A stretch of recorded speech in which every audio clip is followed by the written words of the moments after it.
সাবেক প্রধানমন্ত্রী শেখ হাসিনার ছেলে ও তার তথ্য প্রযুক্তি বিষয়ক উপদেষ্টা সজীব ওয়াজেদ জয়কে অপহরণ করে হত্যা ষড়যন্ত্রের অভিযোগে করা মামলায় সাংবাদিক শফিক রেহমান ও যুক্তরাষ্ট্র প্রবাসী ব্যবসায়ী মিজানুর রহমান ভূঁইয়ার সাজা 1 বছরের জন্য স্থগিত করা হয়েছে।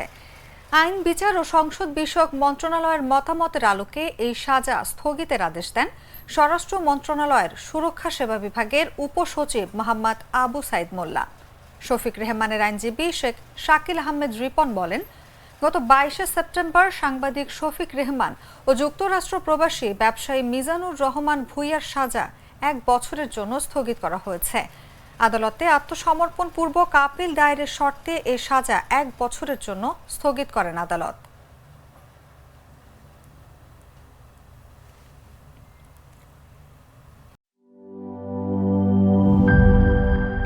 স্যার, আমাদের নতুন প্রোডাক্ট সিক্সার্স দেখতে তো ভালো, খেতেও ভালো। তুমি একটু বেশিই বলো। জানি স্যার, বিশ্বাস করবেন না, তাই সুপার স্লো মোশন ক্যামেরা নিয়ে এসেছি।